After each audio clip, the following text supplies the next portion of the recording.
Corrí el 2014 cuando decidí pegarme un disparo en el pie y empecé a jugar LOL. Para ser sincero, era pésimo y realmente no entendía muy bien de qué iba el LOL, ya que venía de experiencia jugabilística en solitario.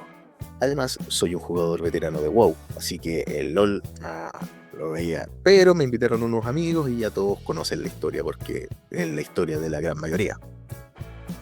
League of Legends, pese a su apariencia simple, realmente es un juego de mucha estrategia. Tiene una infinidad estúpida de estrategias y mañas que requieres aprender si quieres ser medianamente competente. No sirve solo tomar al personaje que se vea más pitudo y empezar a romper hortos. Tienes un montón de personajes separados en distintos arquetipos, todos acomodados a 3 carriles, cada uno representando un distinto tipo de juego, además de la jungla que vendría siendo algo así como un comodín. Esto todo, claro, está a grandes rasgos. En esa época era muy marcado que en el carril superior, por dar un ejemplo, iban los personajes a melee y por ende los tanques o luchadores que se enfrentaban en un 1 a 1. En medio, por lo general, iba un mago o un asesino. Y si tenías mala suerte, te salía una Catarina en contra y que mal lo vi. Puto personaje de mierda, loco. Eso, obviamente, antes de su reward y que le pusieran 25.000 nerfeos, porque el personaje era ridículo. En el carril inferior iban los ADCs o los tiradores. Esta línea era especial, pues acá iban 2 personajes en la línea en vez de uno, pues se asumía que al tirador tenías que protegerlo con un personaje de soporte. Y luego estaba la jungla, que se encargaba de cambiar la línea de medio e ignorando las otras 2 líneas, generando así esas agradables interacciones entre jugadores para nada tóxicas entre los miembros del equipo. Jugué más o menos hasta principios de la Season 8. Ahí la comunidad me cansó. Lamentablemente, como suele ocurrir en estos juegos con alta carga competitiva, el ambiente es terrible. Mi línea era la de tirador o ADC y mi personaje era justamente Jinx. En esa época no existía Arcane, así que Pero no se crean, pues Jinx es considerada un hipercarry, o lo era en esa época. Realmente hace mucho tiempo no juego y no pienso volver. Los viejos jugadores recordarán que para ser medianamente competente en la línea de tirador tenías que aprender a jugar por obligación con algún hipercarry, pues se aproximaba el parche de los tanques y los hipercarry fulminaban a los tanques o los personajes con mucha vida. Tu prestigio se basaba en tu habilidad para usar ciertos personajes en la línea de botlane, como podría ser Draven, Vayne, la misma Jinx. En esa época a Lucian le habían caído 25.000 nerfeos, así que estaba hasta el orto, y muy pocos tenían las manos para usar a Kalista, que tenía una mecánica muy única. A mí particularmente se me daba bien el rol, y jugaba mucho Jinx. Pese a lo limitada de sus mecánicas, era bien sabido que si llegabas a mid-game con cierta ventaja, ganabas. Cuando mi amor por el juego murió, o más bien mi amor por su comunidad murió, y casi como mis ganas de vivir, dejé de prestarle atención al juego. Ya no me gustaba tanto jugarlo, más bien me gustaba verlo, porque sí, eso de ver un eSport sí tiene su gracia, sobre todo cuando lo entiendes. Y ahí me aficioné a leer las historias, su trasfondo y su lore, que era muy interesante. Era realmente exquisito ver que tenían, como se dice, pequeñas historias todos estos personajes, porque sí, un jugador de LOL no conoce la historia del LOL. Las historias de los personajes eran la sopa, loco. Siendo mi favorita todo lo que tenía que ver con la región de Churima. La paloma era God, loco. O sea, así. Y todo lo que tenía que ver con los ascendidos churimanos. Esa trama también introducía a los Darkin, unas armas demoníacas que podían poseer a las personas. Ahora no sé cómo será la cosa porque el lore del LOL cambia tanto como su equilibrio en parches. Puta, lo estoy resumiendo harto, pero ahí está el detalle, la historia. Las historias no eran más que unas cuantas páginas sueltas, solo un poquitín de contexto, nada reseñable. De hecho, hasta la actualidad no arreglan el lore de Chaco, uno de los personajes más viejos del juego. Y la historia de Piltover, me atrevería a decir, era de las más fomes y soporíferas. La historia de dos ciudades enfrentadas, porque sí, en esa época Zone era otra ciudad. Después se agregaría que Zone era un distrito de Piltover. La historia de Jinx se podía resumir en vandalismo, decirle manotas a Vi y sombrerote a Kayn. Siempre hubo esta teoría de que Jinx y Vi eran hermanas, pero Riot jamás lo confirmó. Más allá de que ambos personajes compartían el mismo splash art, con la única diferencia que el de Vi era un Piltover en buen estado y el de Jinx era una Piltover devastada. No sería hasta 2019 que sería anunciado Arcane.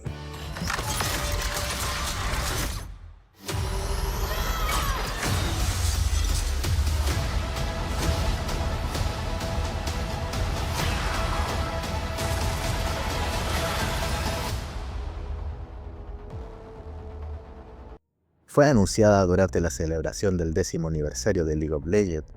La primera temporada se lanzó en Netflix entre el 6 y el 20 de noviembre de 2021. Y vaya, qué mierdón me dije a mí mismo. Insisto, el lore tras Piltover y Zone era soporífero. Era por lejos la región más fome del LoL, y eso de que ahora es lo más interesante no cuela, porque Arcane hizo Piltover y Zone interesante.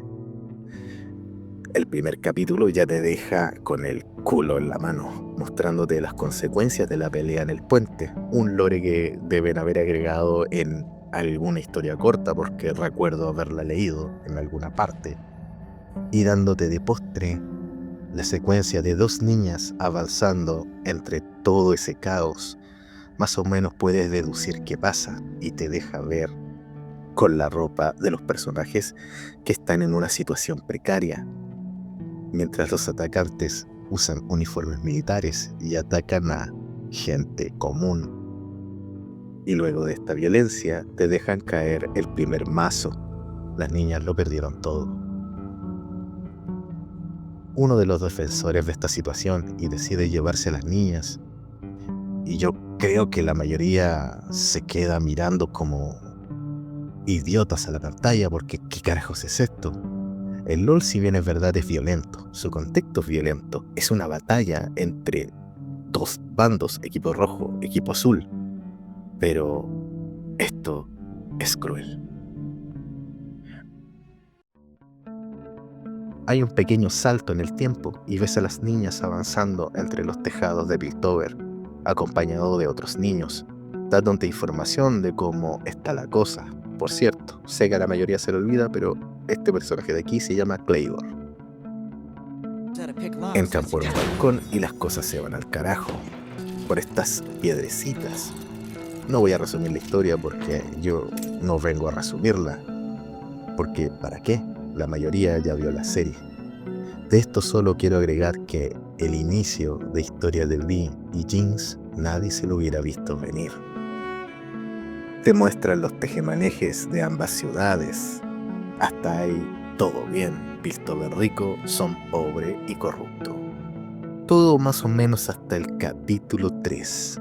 Mis ojos sangraban, pero no de decepción, sino porque mi alma no podía contener el dolor de lo que la serie estaba mostrando.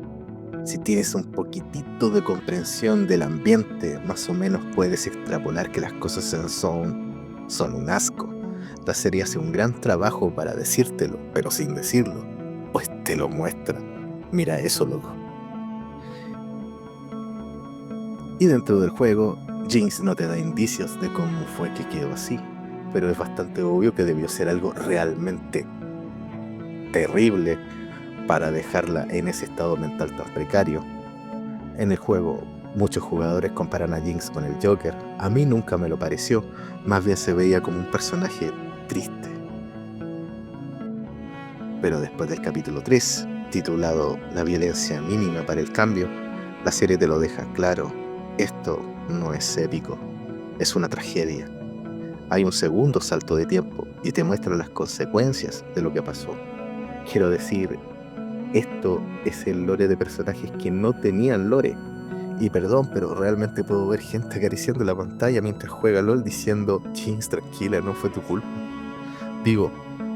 Pasamos de un personaje ido, un Joker arquetípico, a una pobre chica destruida por las circunstancias, además de arrastrar severos problemas mentales desde la niñez y luego criada por el asesino del que era su padre adoptivo.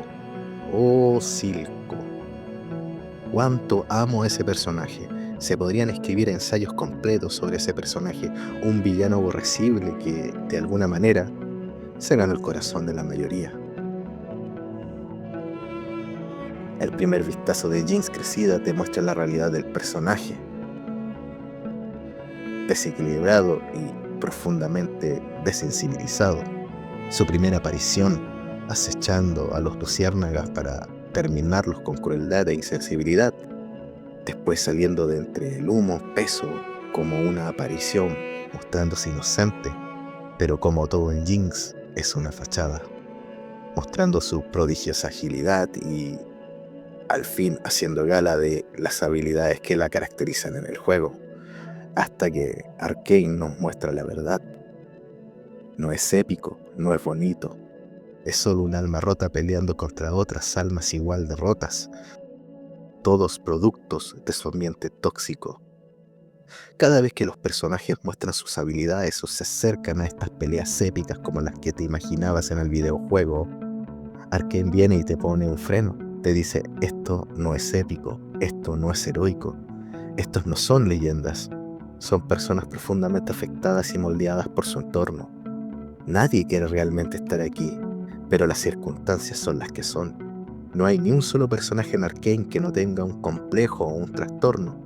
Pondré como ejemplo a Vi, ya que todo el mundo te va por Jinx, que está notoriamente dañada, pero Vi, un personaje profundamente valiente y fuerte, decidida y con una actitud rompeculos, pero si la ves bien solo oculta un gran complejo de Atlas.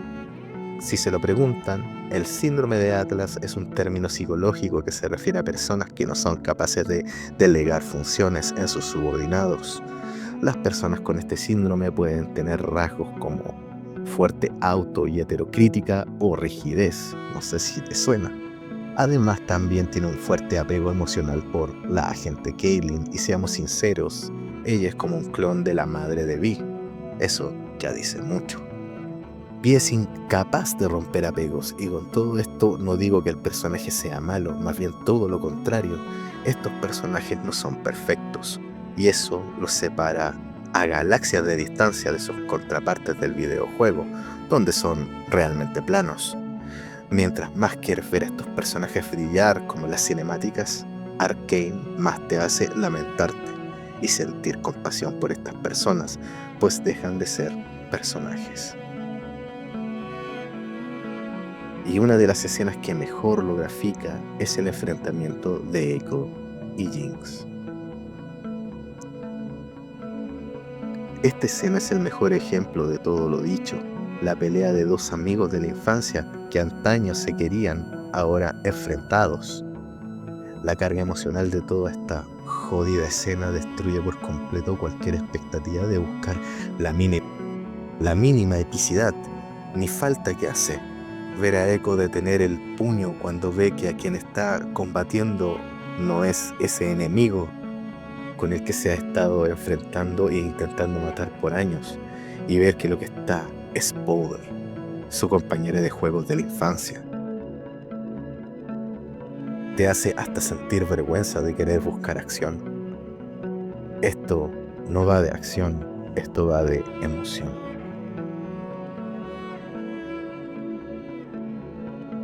La serie te remata con un desenlace que no te podrías haberte visto venir. Un vistazo a la mente dañada de Powder, ahora Jinx, intentando decidir quién es y dónde pertenece, juntando en una mesa todas las piezas de su vida, un cruel y doloroso reflejo de su psique, y cuyo desenlace no dejará indiferente a nadie que haya visto la serie.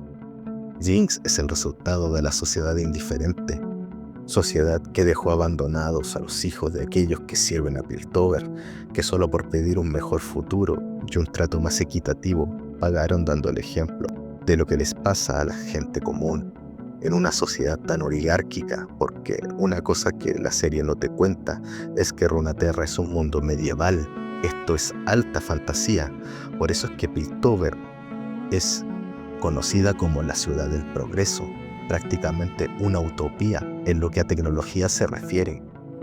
Y todo sacado de un par de hojas sin mucho contexto. Arcane es un milagro, pero también es una obra que te deja pensando, que te hace sangrar, dándote entendimiento de lo que pasa cuando los personajes se transforman en personas. Y ver estas historias te hace olvidar que fueron extraídas de un videojuego que realmente no cuenta nada, dejándote con esta sensación amarga. Por eso es que yo te digo que Arcane duele. Muchas gracias por escuchar. Soy Demo.